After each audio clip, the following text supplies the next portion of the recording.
تصوف کی دنیا میں فنا کا راز کیا ہے؟ کیا واقعی انسان اپنے شیخ، رسول یا یہاں تک کہ اللہ کی محبت میں اس طرح ڈوب سکتا ہے کہ اس کا اپنا وجود ہی غائب ہو جائے؟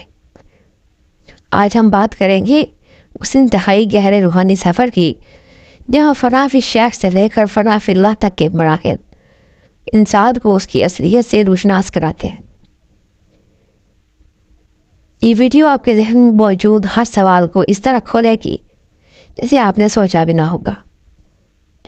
آج کی ویڈیو میں ہم جانیں گے فنا فی الشیخ کا مطلب اور اس کی ضرورت، فنا فی الرسول سے کیا مراد ہے، فنا فی اللہ کیسے حقیقی محبت کی انتہا ہے، اور سب سے بڑا سوال کہ کیا یہ سب قرآن و سنت کے مطابق ہے۔ سید ظفر شاہ صاحب سے پوچھا گیا کہ فنا فی الشیخ، فنا فی الرسول اور فنا فی اللہ کی وضاحت فرما دیجیے۔ شاہ صاحب نے جواب میں فرمایا کہ انسان کسی حکم یا بات کو دو ہی صورتوں میں مانتا ہے، خوف کے سبب یا پھر پیار، مان اور عزت کی وجہ سے۔ اس لیے کہا جاتا ہے کہ جس کو آپ استاد مانے اس کا ادب بھی بے بنا کرے اور اس سے پیار بھی بے حد کرے۔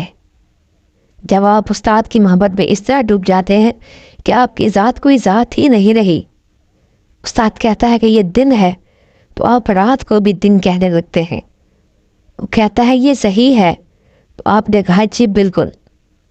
یہ سوچنا ہی نہیں کہ یہ غلط ہے، بھلے سامنے ہی نظر آتا ہو کہ یہ غلط ہے۔ جب آپ مرشد کی محبت میں اس طرح ڈوب جاتے ہیں کہ اپنی ذات کو ختم کر لیتے ہیں تو یہ فنا فی الشیخ کہلاتا ہے۔ اگر آپ صلی اللہ علیہ وآلہ وسلم سے اس طرح کی محبت ہوگی کہ انسان کی اپنی ذات باقی ہی نہ رہی تو اسے ہم فنا فی الرسول صلی اللہ علیہ وآلہ وسلم کہیں گے۔ اسی طرح جب انسان اللہ کی محبت میں خود کو بھلا دیتا ہے تو وہ فنا فی اللہ ہو جاتا ہے۔ تصوف کی ان تینوں اصطلاحات میں اندھا پیار پالنا پڑتا ہے اور اپنی ذات کو ختم کرنا پڑتا ہے۔ شاہ صاحب کی گفتگو سے یہ بات واضح ہو جاتی ہے کہ تصوف کے اسرار میں فنا کا تصور اس روحانی کیمیا کو کہتے ہیں جہاں انسان اپنی انا، خواہشات اور محدود وجود کو کسی عظیم تر حقیقت کے سامنے فنا کر دیتا ہے۔ پہلا قدم فنا فی الشیخ ہے۔ یہ وہ مقام ہے جہاں مرید اپنے شیخ کی ہر بات کو آنکھیں بند کر کے سچ مان لیتا ہے، چاہے ظاہری عقل اس کے خلاف ہی کیوں نہ ہو۔ یہاں تک کہ اگر شیخ روشنی کو رات کہتے تو مرید کے لیے وہی رات ہے۔ یہ اندھی تقلید نہیں بلکہ اپنی عقل کے شکنجے سے آزادی کا نام ہے۔ اس کے بعد آتا ہے فنا فی الرسول کا درجہ، جہاں انسان نبی کریم صلی اللہ علیہ وآلہ وسلم کی محبت میں اس طرح ڈوب جاتا ہے کہ اس کی ہر سوچ، حرکت اور وجود سنت رسول صلی اللہ علیہ وآلہ وسلم کی نظر ہو جاتا ہے۔ وہ اس کا اپنا میں مٹ جاتا ہے اور صرف رسول صلی اللہ علیہ وآلہ وسلم کا آپ باقی رہتا ہے۔ وہ سب سے اعلیٰ منزل ہے فنا فی اللہ۔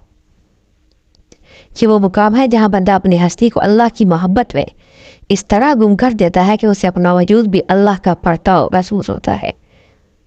بزرگان دین اسے عقل کی موت اور روح کی بیداری کہتے ہیں۔ بزرگان فرماتے ہیں کہ جب تک تم نہیں بنتے حقیقی زندگی تمہیں نہیں ملتی۔